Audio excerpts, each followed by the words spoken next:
Assalamualaikum warahmatullahi wabarakatuh. Perkenalkan, saya Cakrawala Bahana Satria. Saya dari kelompok 3. Di sini saya akan menjelaskan tentang kebijakan fiskal dan kebijakan moneter. Tapi sebelum itu, izinkan saya untuk memperkenalkan rekan-rekan saya. Yang pertama ada Najwa Famida, yang kedua rekan saya bernama Sri Mulia. Baik, sebelum masuk ke pengertian apa itu kebijakan fiskal, di sini saya akan membahas sedikit tentang pengertian dari kebijakan fiskal dan kebijakan moneter secara singkat. Kebijakan fiskal sendiri adalah suatu strategi atau kebijakan yang diterapkan oleh pemerintah demi menjaga pemasukan dan pengeluaran keuangan negara. Kebijakan fiskal berkaitan erat dengan kebijakan untuk meraih tujuan ekonomi tertentu melalui instrumen perpajakan, penerimaan, utang piutang, dan belanja pemerintah. Di Indonesia, kebijakan fiskal ada pada kewenangan Badan Kebijakan Fiskal atau disingkat BKF, Kementerian Keuangan Republik Indonesia. Sedangkan kebijakan moneter sendiri adalah kebijakan yang dibuat oleh Bank Sentral, yaitu Bank Indonesia, agar stabilitas mata uang dapat terjaga. Kebijakan moneter yang diambil oleh penguasa sebuah negara bertujuan untuk meningkatkan perekonomian dan kesejahteraan negara. Tujuan besar dari diambilnya sebuah kebijakan moneter adalah tercapainya kestabilan dalam ekonomi makro. Namun, dalam membiayai pembangunan, negara mengalami kendala terkadang. Untuk kebijakan moneter mungkin akan dibahas oleh rekan saya, tapi saya sendiri akan membahas tentang kebijakan fiskal. Apa itu kebijakan fiskal? Kebijakan fiskal adalah kebijakan yang berasal dari pemerintah yang mempengaruhi perekonomian melalui perubahan, pengeluaran, dan penerimaan pemerintah. Kebijakan fiskal merupakan bentuk kebijakan pemerintah yang diterapkan untuk mengatur jalannya perekonomian dengan baik, yang di dalamnya termasuk pendapatan dan pengeluaran suatu negara. Kebijakan ini dibuat untuk mengarahkan ekonomi agar berjalan dengan baik. Terdapat pula tujuan kebijakan fiskal. Apa itu tujuan kebijakan fiskal? Tujuan utama dikeluarkannya kebijakan fiskal adalah untuk menentukan arah, tujuan, sasaran, dan prioritas pembangunan nasional serta pertumbuhan perekonomian bangsa. Tapi ada 5 tujuan kebijakan fiskal juga. Yang pertama, meningkatkan potensi SDM, menurunkan angka pengangguran. Yang kedua, menjaga stabilitas harga. Yang ketiga, memacu pertumbuhan ekonomi negara. Yang keempat, mendorong laju investasi. Dan yang kelima, mewujudkan keadilan sosial. Baik, setelah mengetahui tujuan, di sini terdapat jenis-jenis dan instrumen kebijakan fiskal. Jenis-jenis kebijakan fiskal ada 2, yaitu kebijakan fiskal ekspansif atau expansionary fiscal policy. Yang kedua, kebijakan fiskal kontraktif atau contractionary fiscal policy. Sedangkan instrumen-instrumen kebijakan fiskal terdapat 3 buah, yaitu 1. Pajak, 2. Pengeluaran belanja, dan 3. Obligasi publik. Berdasarkan jumlah penerimaan dan pengeluaran, ada beberapa penerimaan dan pengeluaran dari kebijakan fiskal, yaitu kebijakan fiskal seimbang, kebijakan fiskal surplus, kebijakan fiskal defisit, dan 4. Kebijakan fiskal dinamis. Baik, sekian dari saya. Untuk selanjutnya mengenai kebijakan moneter akan dilanjutkan oleh rekan saya Najwa Famida. Kepada Najwa Famida dipersilahkan. Baik, terima kasih. Di sini saya akan melanjutkan materi selanjutnya adalah kebijakan moneter. Kebijakan moneter adalah seperangkat kebijakan ekonomi yang mengatur ukuran dan tingkat pertumbuhan pasokan uang dalam suatu perekonomian negara. Ini adalah tindakan terukur untuk mengatur variabel makro ekonomi seperti inflasi dan pengangguran. Kebijakan moneter dilakukan dengan beberapa cara, termasuk penyesuaian suku bunga, pembelian atau penjualan sekuritas pemerintah, dan mengubah jumlah uang tunai yang beredar dalam pasar. Bank Sentral atau badan negara pengatur yang bertanggung jawab atas hal ini yang berhak merumuskan kebijakan ini. Untuk Indonesia, kebijakan moneter diatur oleh Bank Sentral, yaitu Bank Indonesia.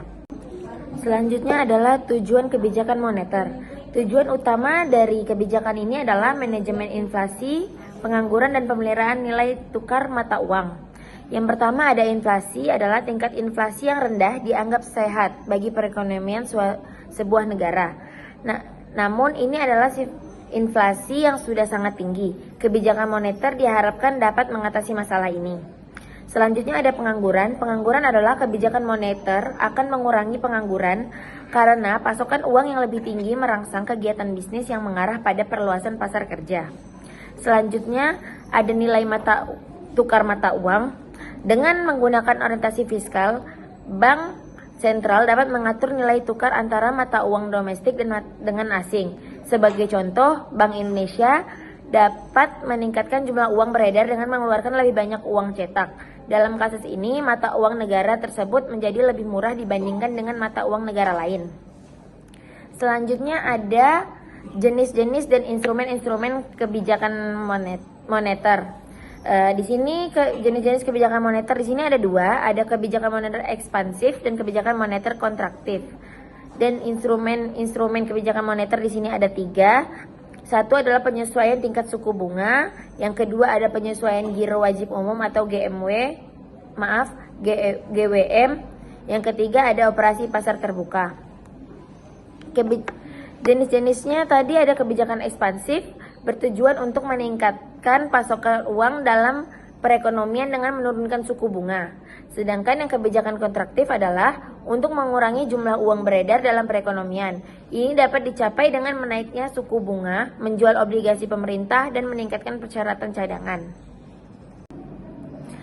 Yang selanjutnya ada instrumen kebijakan moneter. Yang satu ada penyesuaian tingkat suku bunga, itu adalah Bank Sentral dapat memenuhi suku bunga dengan mengubah tingkat diskonta. Tingkat diskonta tarif atau garis dasar adalah suku bunga yang dikenakan oleh Bank Sentral kepada bank untuk dipinjamkan jangka pendek. Sebagai contoh, jika Bank Sentral meningkatkan tingkat diskonto, biasa pinjaman untuk bank meningkat. Selanjutnya, bank akan meningkatkan suku bunga dengan mereka taraf kepada pelanggan mereka. Selanjutnya ada penyesuaian giro wajib minimum atau GWM, adalah Bank Sentari biasanya mengatur jumlah GWM yang harus dipegang oleh bank komersial. GMW adalah simpanan minimum yang wajib dipelihara dalam bentuk giro pada Bank Indonesia bagi semua bank. Selanjutnya ada operasi pasar terbuka. Operasi pasar terbuka ini adalah Bank Sentral dapat membeli atau menjual surat berharga yang diterbitkan oleh pemerintah untuk mempengaruhi jumlah uang beredar. Misalnya, Bank Sentral dapat membeli obligasi pemerintah. Akibatnya, bank akan memperoleh lebih banyak uang untuk meningkatkan pinjaman dan uang beredar dalam pasar. Baik, mungkin selanjutnya akan dilanjutkan oleh rekan saya, yaitu studi kasus oleh Saudari Sri. Baiklah, saya akan melanjutkan materi dari teman saya, yaitu membahas tentang studi kasus. Indonesia merupakan salah satu negara yang telah menghadapi tantangan inflasi dalam sejarah ekonominya. Pada periode tertentu, Indonesia mengalami tingkat inflasi yang sangat tinggi, yang berdampak negatif pada stabilitas ekonomi dan kesejahteraan masyarakat. Namun, melalui kebijakan moneter yang tepat, Bank Indonesia yaitu BI telah berhasil mengendalikan inflasi dan mencapai stabilitas harga yang lebih baik. Salah satu langkah yang diambil oleh BI yaitu pengaturan suku bunga. Dalam beberapa kasus, ketika inflasi meningkat, BI meningkatkan suku bunga untuk mengurangi permintaan dan mengendalikan inflasi. Kenaikan suku bunga membuat pinjaman menjadi lebih mahal, sehingga mengurangi pengeluaran konsumen dan investasi bisnis. Dengan demikian, kebijakan moneter yang ketat dapat membantu menekan inflasi di Indonesia. Selain pengaturan suku bunga, BI juga mengawasi kredit yang diberikan oleh bank-bank komersial. Dalam beberapa kasus, BI menerapkan kebijakan kredit yang lebih ketat dengan meningkatkan persyaratan pemberian kredit atau menaikkan suku bunga kredit. Langkah-langkah ini bertujuan untuk mengurangi jumlah uang yang beredar di pasar dan mencegah pertumbuhan kredit yang berlebihan yang dapat mendorong inflasi. Selain itu, BI juga mengambil langkah-langkah yang menjaga stabilitas keuangan dan mencegah munculnya resiko sistemik. Mereka menggunakan instrumen kebijakan makroprudensial seperti peningkatan persyaratan modal bank, pengawasan ketat terhadap sektor keuangan, dan pengendalian resiko kredit. Langkah-langkah ini membantu menghindari krisis keuangan yang dapat memperburuk inflasi dan stabilitas ekonomi secara keseluruhan. Studi kasus di Indonesia menunjukkan bahwa kebijakan moneter yang efektif dan proaktif dapat mengendalikan inflasi melalui pengaturan suku bunga, pengendalian kredit, dan pemantauan stabilitas keuangan. Bank Indonesia telah berhasil menjaga inflasi pada tingkat yang terkendali. Hal ini berdampak positif pada stabilitas ekonomi, kepercayaan investor, dan kesejahteraan masyarakat. Namun, demikian kebijakan moneter juga memiliki beberapa tantangan. Salah satu tantangan utama adalah mencapai keseimbangan antara mengendalikan inflasi dan mendorong pertumbuhan ekonomi. Terlalu ketatnya kebijakan moneter dapat mencegah pertumbuhan ekonomi yang sehat. Sementara terlalu longgarnya kebijakan moneter dapat meningkatkan risiko inflasi. Oleh karena itu, BI perlu melakukan analisis yang cermat dan memiliki kebijakan yang fleksibel untuk merespon kondisi ekonomi terus berubah. Baiklah, sekian dari kelompok kami. Wassalamualaikum warahmatullahi wabarakatuh.